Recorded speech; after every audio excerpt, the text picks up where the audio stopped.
Muy buenas, mis amados, bienvenidos a una oportunidad más de escudriñar la palabra del Señor, de enfrascarnos en su riqueza y tomar de ella, aprender y crecer. Así de que bienvenidos nuevamente a esta edición de llamamos Iglesia en Casa o Iglesia hasta su casa, porque es lo que estamos haciendo en este momento. Y damos gracias a Dios por la oportunidad que nos da de ser bendecidos a través de este medio. Agradezco mucho la sintonía de aquellos que nos siguen. Hay algún grupo de hermanos muy fieles que siempre están allí viendo y tomándose el tiempo para seguir en el estudio bíblico. En realidad veo que es más grande el número de personas que nos ven en video que los que asistían regularmente los miércoles al estudio bíblico en persona en la iglesia. Pues es una parte positiva, gracias a Dios por eso. Tiene la oportunidad usted de mirar el estudio y si usted se ha suscrito al canal de YouTube de la iglesia, de nuestra iglesia Benecer, tiene la oportunidad allí están todos los servicios, están todos los estudios bíblicos, así de que usted puede seguir todo el estudio de Oseas y los otros estudios que hemos hecho en anterioridad, al igual que los servicios de los domingos. Todos están allí y allí van a quedar consignados y van a tener la oportunidad de verlos después si necesitan o para edificación o para compartir. Queda allí registrado y archivado estas oportunidades de reflexión que tenemos. Entonces, quiero nuevamente, como decía, agradecerles por seguirnos. Siempre son bienvenidas sus sugerencias, sus preguntas, cualquier duda que tenga y que necesite ser aclarada, siéntase siempre en confianza para preguntarnos. Y siguen la sintonía, no la sintonía a mí, pero la sintonía de la palabra del Señor, y manténgase en sintonía con el Señor siempre. Y esta es una oportunidad de hacerlo. Gracias a Dios por eso y porque podemos estar de esta manera comunicándonos. Espero que estén teniendo una semana bendecida, que el Señor haya hecho la provisión para cada una de las áreas de su vida, en las cosas que necesite, que haya la provisión de techo, alimento, trabajo, compañía, todas estas cosas que son necesidades humanas y que como comunidad de fe esperamos suplirlas y que en este tiempo difícil de pandemia pues a veces no resulta tan fácil como en un tiempo más normal. Así de que bienvenidos, prepárense en el día de hoy para el estudio del capítulo 10 de Oseas. Pero antes de seguir adelante, y como hemos hecho en otras oportunidades, vamos a tener una palabra de oración por las necesidades de todos, de los enfermos, de las necesidades de diferente índole que cada uno de ustedes pueda tener. No tengo una lista, pero el Señor sabe cuál es su necesidad. Y yo le animo a que ponga su fe en el Señor ahora, se presente delante del Señor en actitud de humildad, en actitud de reverencia al Señor, reconocer que nosotros somos seres incompletos si no estamos en el Señor. Y el Señor nos está ofreciendo esa oportunidad de acercarnos siempre a Él para hallar nuestra completez.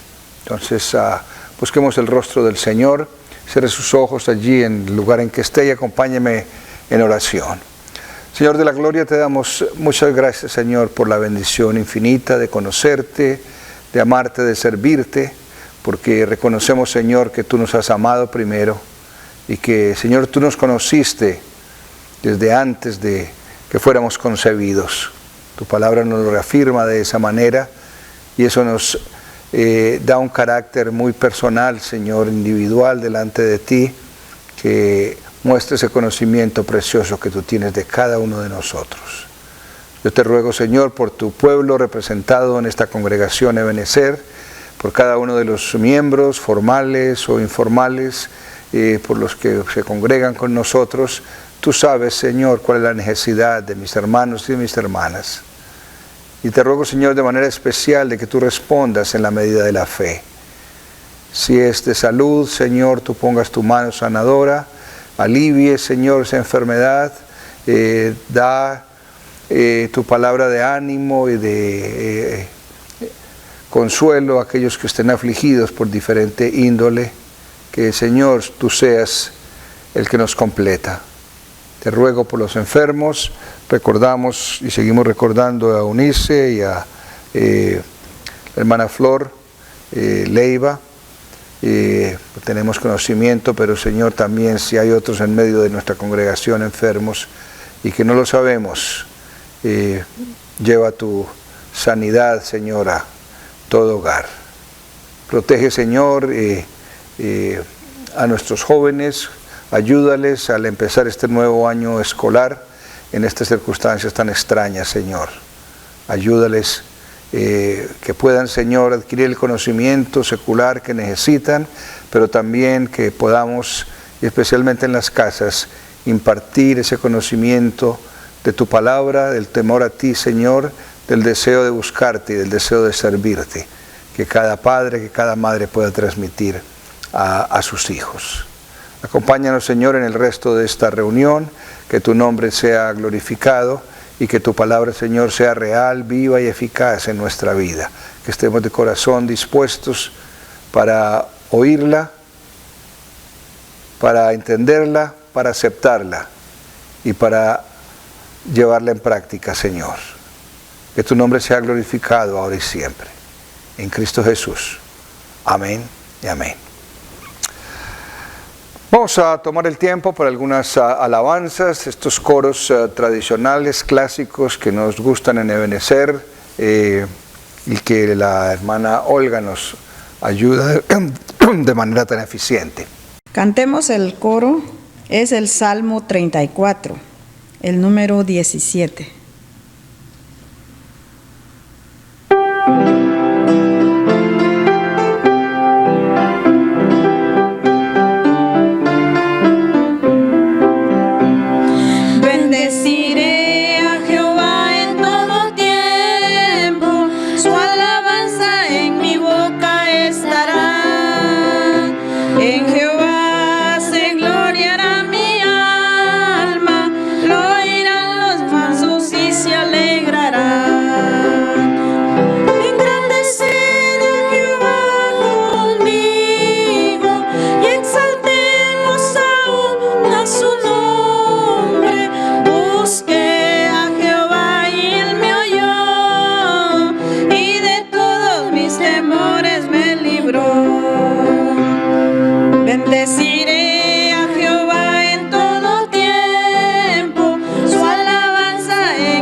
Vamos a cantar unos coros como cadena, calles de oro. En el principio era el Espíritu de Dios, no puede estar triste.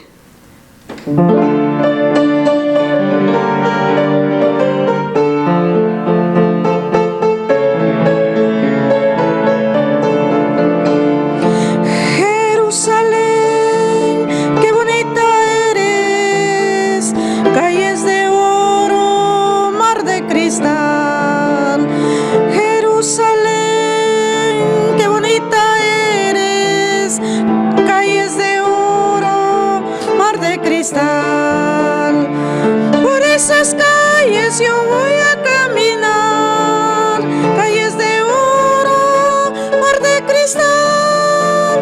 Por esas calles yo voy a caminar, calles de oro, mar de cristal. En el principio el Espíritu de Dios se movía sobre las aguas. En el principio el Espíritu de Dios se movía sobre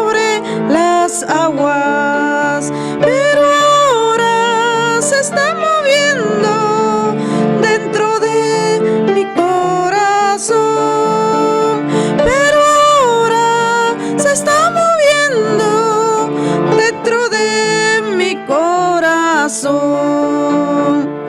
No puede estar triste un corazón que alaba a Cristo. No puede estar triste un corazón que alaba a Dios. No puede estar triste un corazón que alaba a Cristo. No puede estar triste un corazón que alaba a Dios. Yo canto con gozo y alabo a mi Cristo. No puede estar triste un corazón que alaba a Dios. Canto con gozo, alabo a mi Cristo. No puede estar triste un corazón que alaba a Dios. Amén. Cantemos al Señor con el canto En el altar de Dios, el número 77.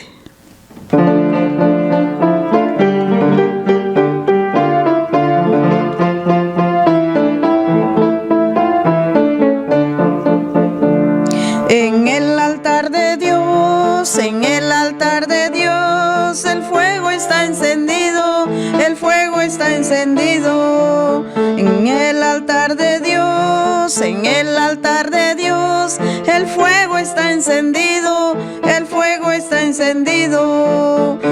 Nadie lo podrá apagar, nadie lo podrá apagar, porque el fuego del Señor en mi corazón está. Nadie lo podrá apagar, nadie lo podrá apagar, porque el fuego del Señor en mi corazón está. En el altar de Dios, en el altar de Dios, el fuego está encendido, el fuego está encendido. En el altar de Dios, en el altar de Dios, el fuego está encendido, el fuego está encendido. Nadie lo podrá apagar, nadie lo podrá apagar, porque el fuego del Señor en mi corazón está. Nadie lo podrá apagar, nadie lo podrá apagar, porque el fuego del Señor en mi corazón está. Amén. Cantemos el coro A que tú no sabes, el número 79.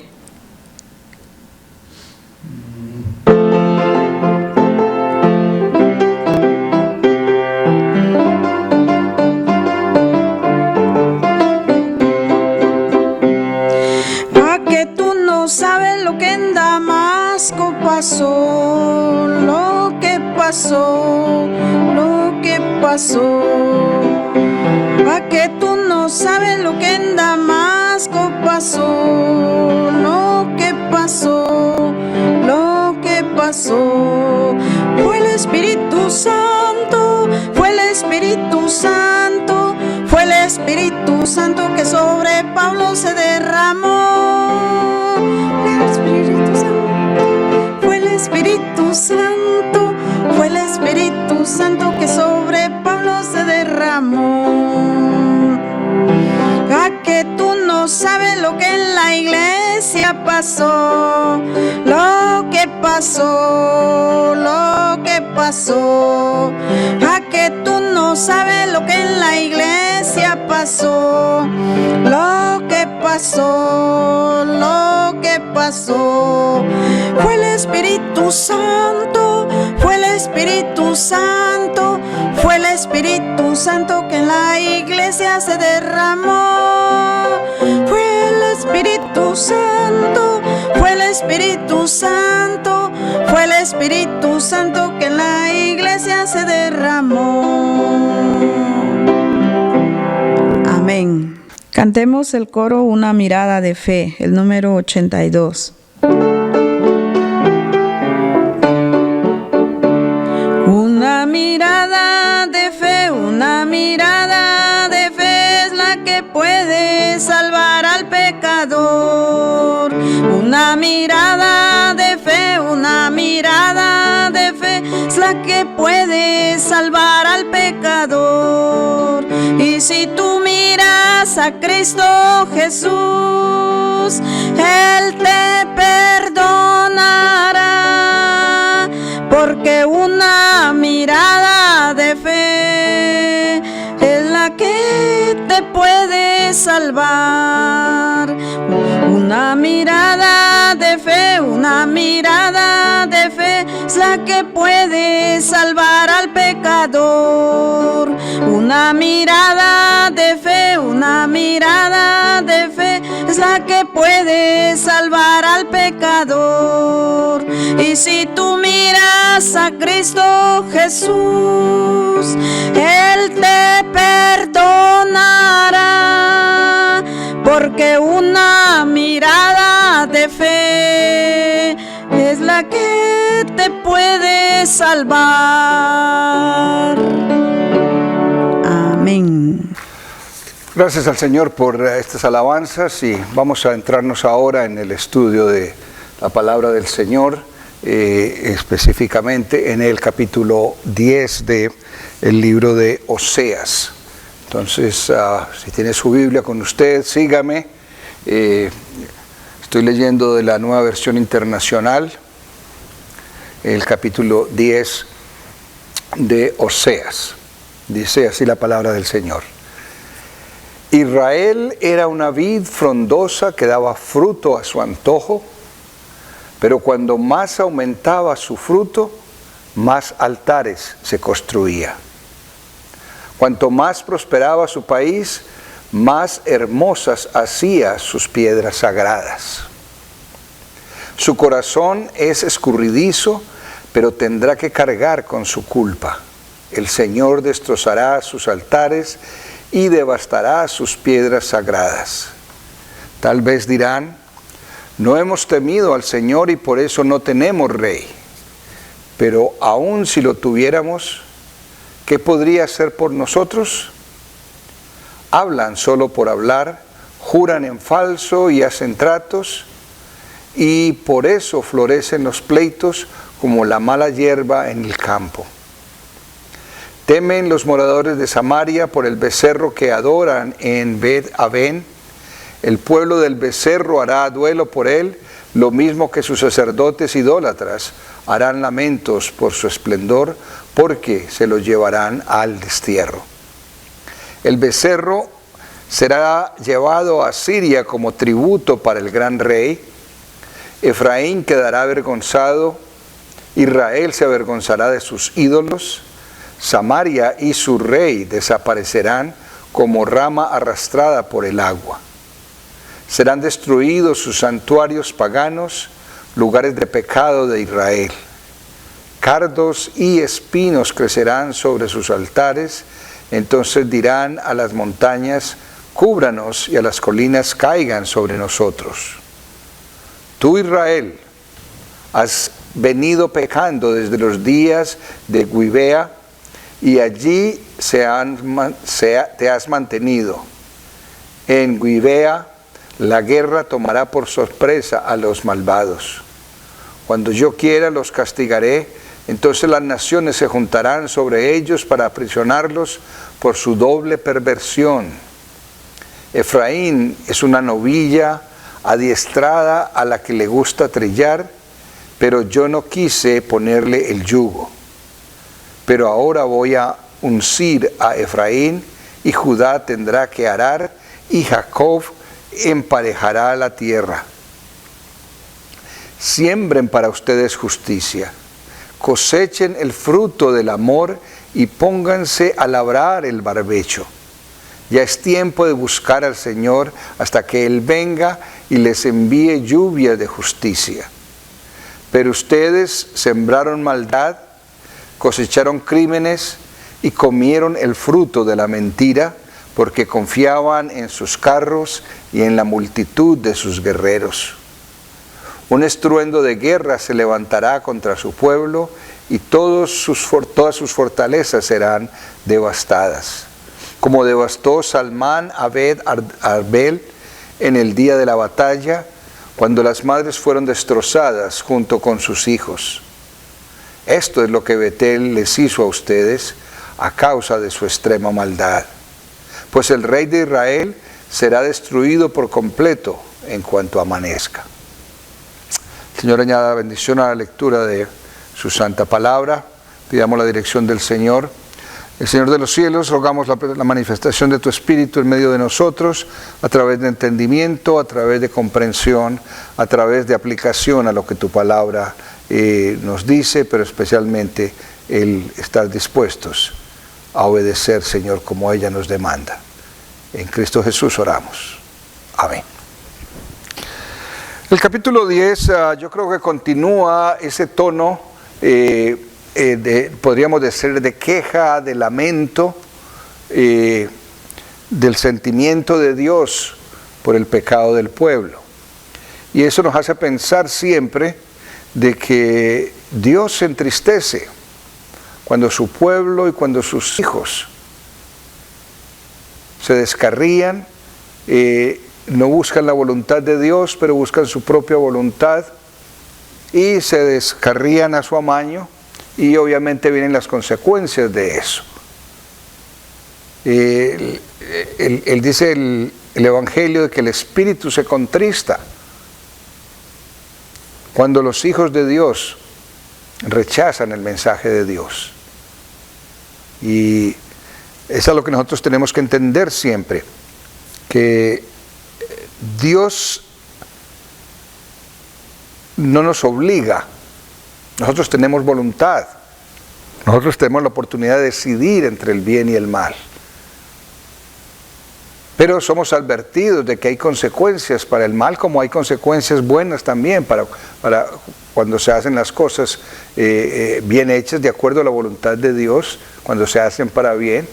Y vemos en todo este estudio de Oseas una gran cantidad de lamento de Dios. Refleja ese entristecimiento de la persona, de Dios como persona, por la falta de su pueblo, por lo testarudo que es el pueblo de Israel, y cómo de la misma manera eso se refleja y sirve como modelo, como paradigma de la experiencia del pueblo de cualquier época, de cualquier grupo étnico, de cualquier congregación, como Dios se entristece tomando sentimiento humano cuando los hijos, sus hijos, ignoran las bendiciones que Dios quiere proveerle. Y especialmente cuando las cosas prosperan. Y es de esa manera como vemos en el versículo 1 que de esa manera lo describe el profeta. Israel es como una vid frondosa que daba fruto a su antojo. ¿Ve? Es decir, un símbolo tremendo de prosperidad, un símbolo tremendo de productividad, pero en la medida que esa productividad viene y hay riqueza y hay bonanza y hay provisión para todo, entonces las costumbres se alivianan y cambian el foco de su adoración, que debe ser Dios, y consagradamente para Dios, lo enfocan en cosas que no son dioses, en cosas que se convierten en ídolos, como dice acá, altares. ¿Sí? Entre más aumentaba su fruto, en la versión Reina Valera, entre más se multiplicó su fruto, también sus altares altares obviamente de adoración a dioses falsos, conforme a la bondad de su tierra aumentaban los ídolos. Entonces el profeta, siguiendo la voz de Dios, hace aquí una correlación entre la prosperidad que experimentaba el pueblo de Dios y la relación con Dios. Entonces, entre más aumentaba su prosperidad material,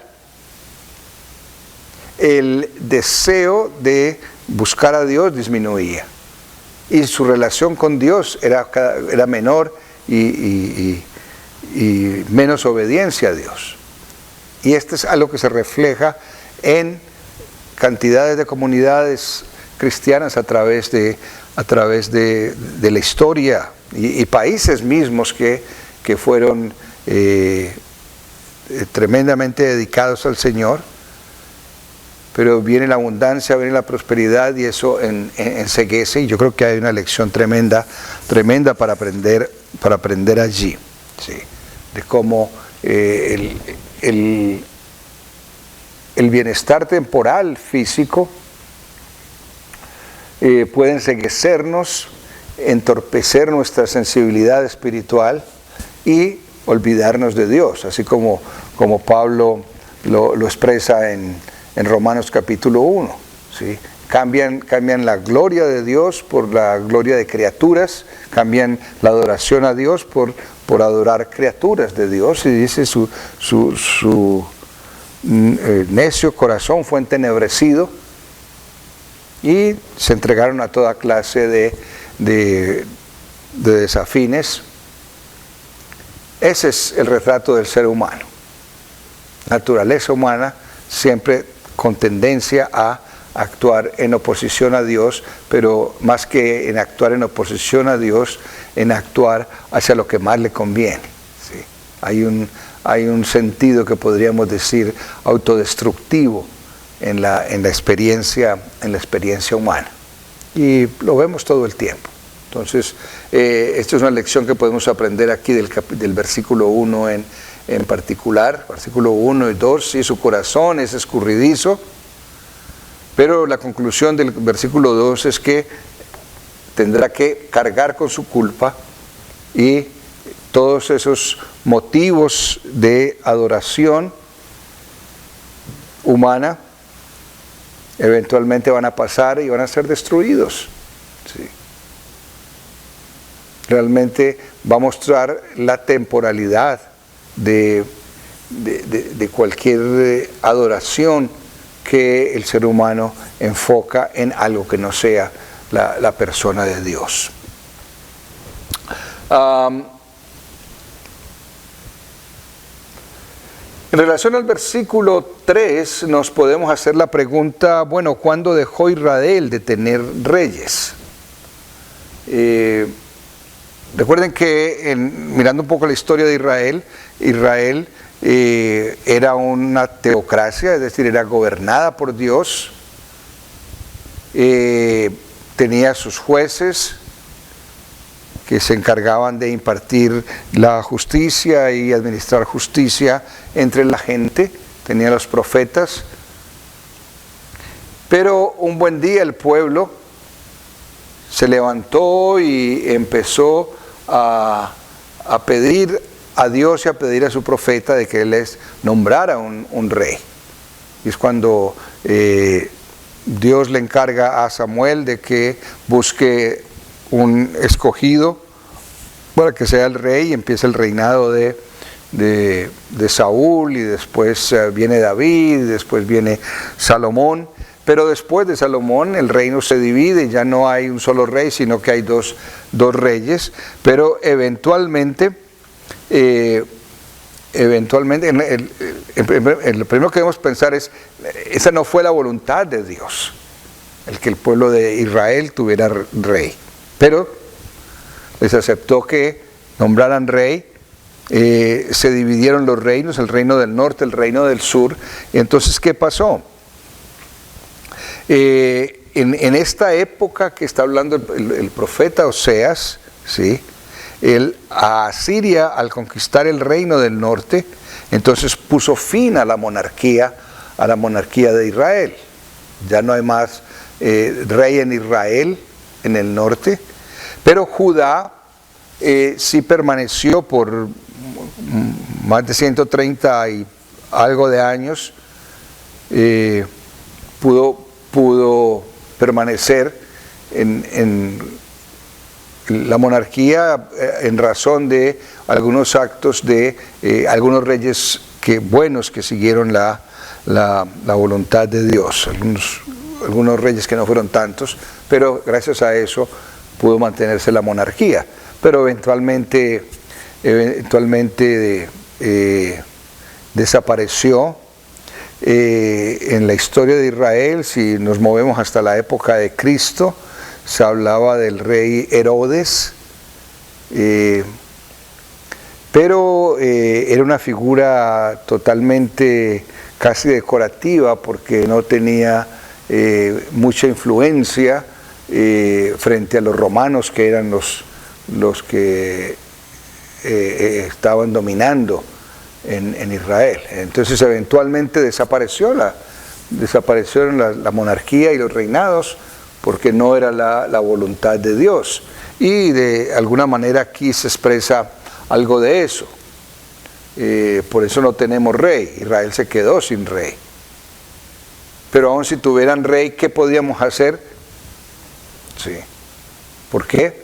Porque como consecuencia de su separación de Dios, entonces vino el dominio de países vecinos sobre Israel y tenían rey, pero no podía hacer mucho. Era una figura decorativa.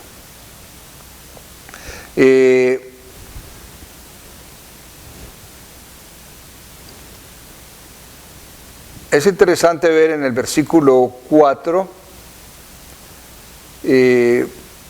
cómo refleja la situación de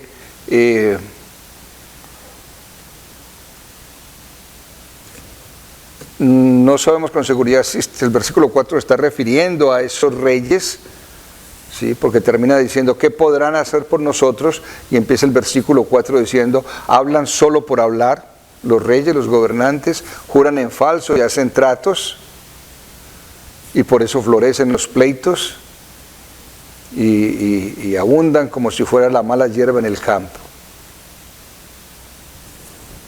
Entonces, un reflejo de lo que era la monarquía. En el versículo 5 se menciona un becerro. Se temen los moradores de Samaria por el becerro que adoran en Bet-Aven. El pueblo del becerro hará duelo por él, lo mismo que sus sacerdotes idólatras harán lamentos por su esplendor, porque se los llevarán al desierto. El pueblo de Israel, dirigido especialmente por el rey Jeroboam I, había erigido dos enormes ídolos en forma de becerro, y uno de ellos estaba en Betel o Bet-Aven, que es lo mismo, ¿sí? Betel o Bet-Aven, y la gente estaba adorando ese becerro, muy parecido a la experiencia de el pueblo de Israel en el desierto cuando Moisés fue a recibir los 10 mandamientos de Dios. El pueblo se construyó su becerro de oro y le rindieron adoración, y obviamente eso fue abominación para el Señor, y aquí la historia parece que se repite. Parte de esto era la intención de Jeroboam I, era congraciarse con los países alrededor, vecinos, adorando los mismos dioses que ellos y tratando de emularlos, pero como dice acá, se volvieron en realidad ese acto de adoración y de llevar ese becerro hasta Siria como tributo para el gran rey. En realidad eso fue una acción que puso en vergüenza al pueblo de Israel, obviamente delante de Dios, pero delante de las otras naciones a las cuales sabían de que el pueblo de Israel tenía su Dios, sí, seguían a Dios. Pero ahora ese Israel que es el pueblo de Dios está haciendo becerros de oro para adoración y los comparte con sus vecinos. Tremenda abominación. Samaria y sus reyes desaparecerán como ramas arrastradas por el viento en razón de eso. Sí. Serán destruidos sus santuarios paganos, lugares de pecado de Israel. Cardos y espinos crecerán sobre sus altares. Dice, tú Israel has venido pecando desde los días de Gibea, y allí te has mantenido. Gibea o Gabá, sí. En Gibea la guerra tomará por sorpresa a los malvados. Y dice el versículo 10, como yo quiera, cuando yo quiera los castigaré entonces. Las naciones se juntaron contra ellos para aprisionarlos por su doble perversión, ¿sí? Su doble crimen. ¿A qué se refiere ese doble crimen, o ese doble pecado, o esa doble perversión del pueblo de Israel? Definitivamente uno de ellos es el construir ese becerro, idolatría crasa delante de Dios, ¿sí?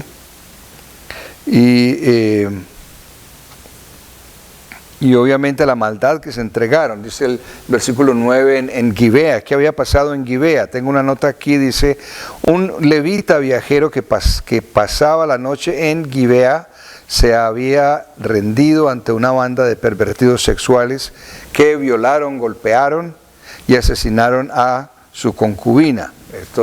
Esto se narra en Jueces capítulo 19, Jueces 19, del versículo 20 al 30, si lo quiere mirar allí.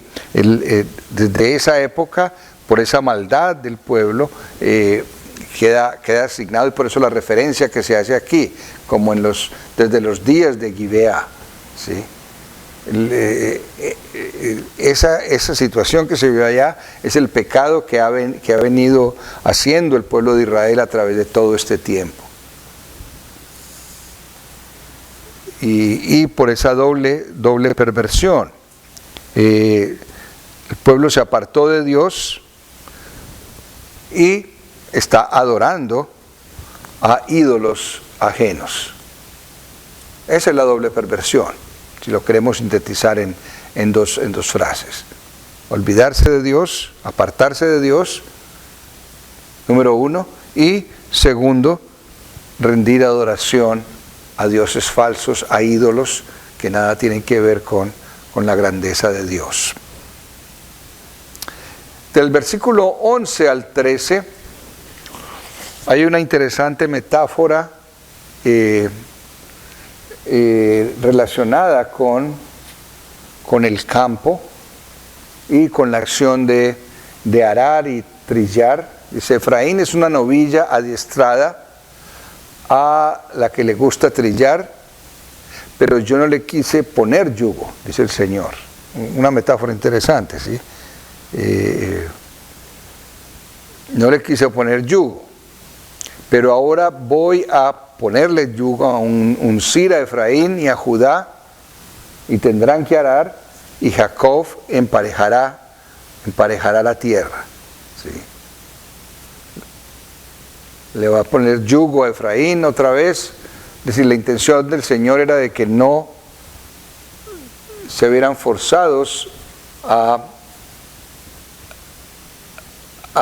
preocuparse por todo lo que tenían que producir, pero en razón de su maldad y del pecado que abundaba en ellos, les iba a tocar sufrir por todo lo que ellos necesitaran. Y dice: siembren ustedes más bien justicia, cosechen el fruto del amor, pónganse a labrar el barbecho.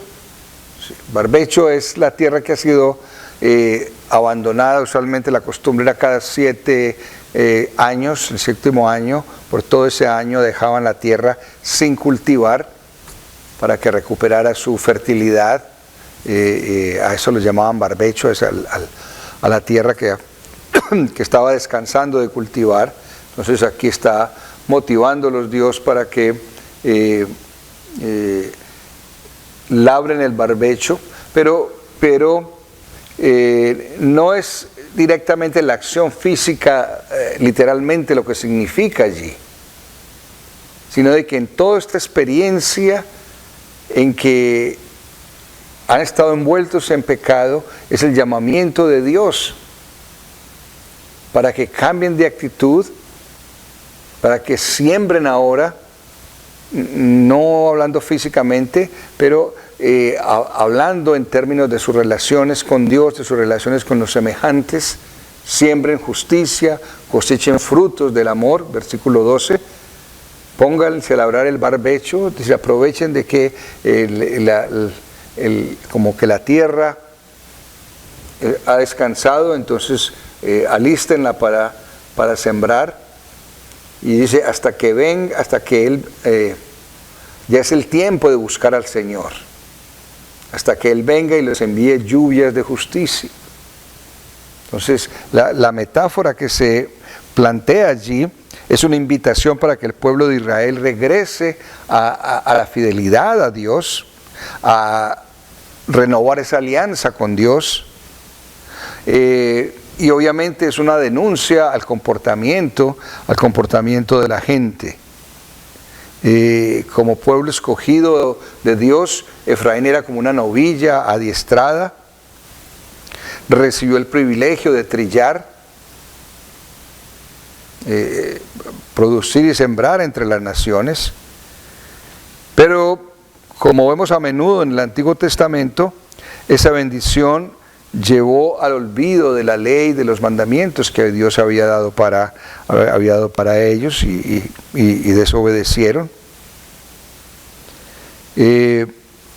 Pero para cosechar una bendición, una vez más, la nación tendría que sembrar obediencia a la ley, tendría que romper ese terreno que no se estaba arando más, tenía que tomar mano otra vez y emprender un nuevo camino, es decir, una renovación nueva.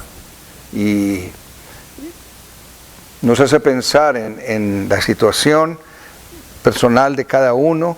Hay muchos momentos en los que se necesita esa renovación, ser renovados en el Señor.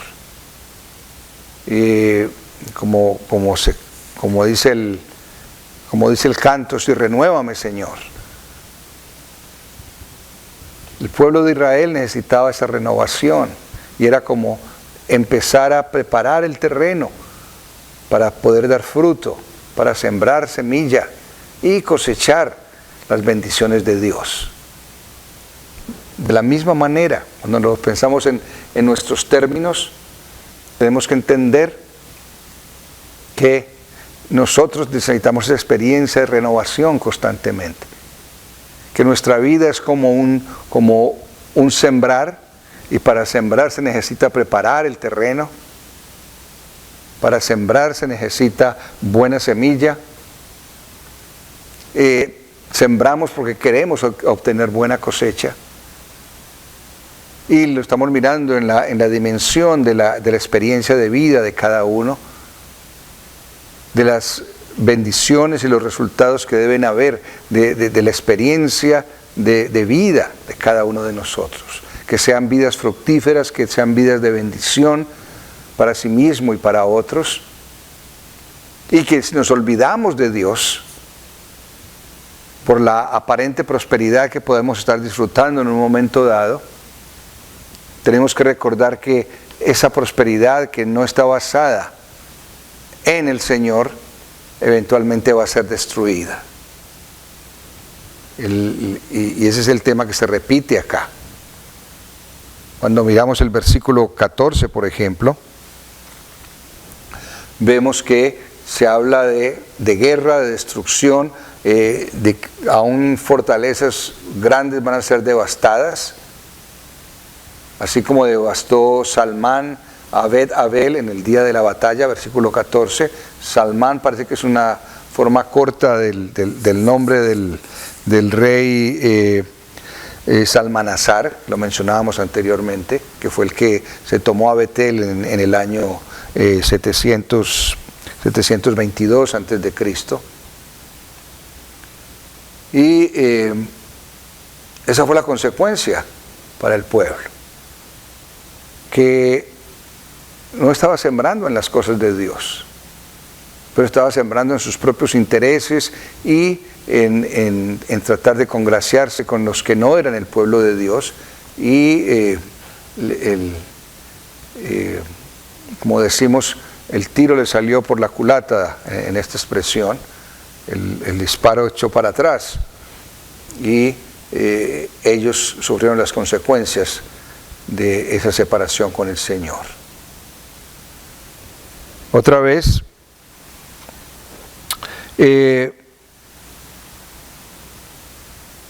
recordar que cuando alguien muestra dureza de corazón para las cosas del Señor, ese actuar testarudo le va a traer consecuencias negativas. El rechazar la oferta que Dios nos hace de vida buena, de vida abundante, de salvación eterna, va a traer consecuencias funestas. Lo vemos en la historia de Oseas, lo vemos en la historia del pueblo de Israel en muchas circunstancias, y es la experiencia de hombres y mujeres que conocen a Dios, que experimentaron bendiciones de Dios, pero que por diversas razones, especialmente por su egoísmo, por su soberbia, por el deseo de satisfacer sus impulsos personales, se olvidan de Dios.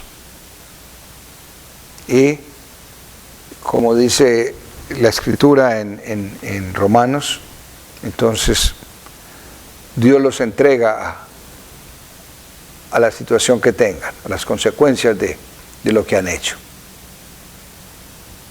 El pueblo de Israel lo vivió acá y lo sigue experimentando en diversas maneras. Nosotros, como nuevo pueblo del Señor, tenemos que entender esa dimensión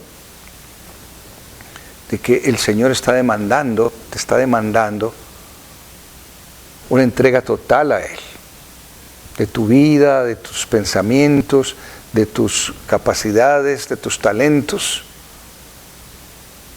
Y no es porque Dios sea egoísta, pero porque Dios sabe de que haciendo de esa manera va a ser bien para nosotros, va a ser bendición para nosotros, porque nada de lo que hagamos para el Señor es en vano. Y hay cantidades de promesas de la palabra que nos hablan de cómo nuestra relación con Dios y buscar de las cosas del Señor es la mejor inversión que podemos tener. No de riquezas materiales, pero de un valor especial para el ser humano, que es felicidad, que es la satisfacción de que está en paz con todo el mundo y que está en paz con Dios. Eso no lo compra el dinero. La paz, la tranquilidad, la da el Señor cuando la buscamos de todo corazón. Así de que cuando nos acerquemos al Señor, pensemos en esta verdad en acción. Cuidarnos de la dureza de corazón. Cuando somos duros de corazón y rechazamos lo que Dios nos ofrece, estamos perdiendo la mejor y la mayor bendición que nosotros podamos experimentar. Busca el remedio para esa dureza de corazón. Cree que el Señor honrará y visitará a aquellos que lo buscan de todo corazón. Es fe, es pasos de obediencia. Eso va a ser la gran diferencia en nuestra relación con Dios. Entonces, ¿qué aprendemos de Oseas capítulo 10? Número 1, que entendamos que aunque haya momentos de prosperidad, reconozcámosle y démosle crédito de ese bienestar a Dios, no a nosotros mismos. No seamos soberbios, ¿sí? No seamos duros de corazón. No nos olvidemos de Dios ni vamos a poner ídolos a Dios. Hoy no nos construimos becerros de oro, de metal o de piedras preciosas, pero hay muchos otros ídolos. Un ídolo es todo aquello que cambia la dirección de nuestra adoración a Dios. Y cuando lo miramos en esa perspectiva de que un ídolo es cualquier sujeto que cambia la dirección de nuestra adoración a Dios, podemos enumerar muchísimos ídolos que pueda haber en nuestra vida. Y un ídolo puede ser tu pareja, un ídolo puede ser tu hijo, un ídolo puede ser tu trabajo, o tu pasatiempo, tu hobby, o cualquier dependencia que tengas, o adicción. Son ídolos que te apartan de la adoración a Dios. ¿Sí? No son becerros de metal, ni figuras de dioses, pero si ese asunto en tu vida personal te aparta de la adoración genuina y única a Dios, eso es un ídolo. Y si es un ídolo, es abominación delante del Señor. Y estás perdiendo la bendición de Dios por seguir a ese ídolo. Así de que ánimo, hermanos, para que nos centremos en el Señor. Como pueblo de Dios, no repitamos las historias del pueblo de Israel. Tengamos un corazón sensible para el Señor, un corazón dispuesto para el Señor en obediencia, y va a traer frutos grandes de bendición para nuestra vida. Que el Señor les bendiga.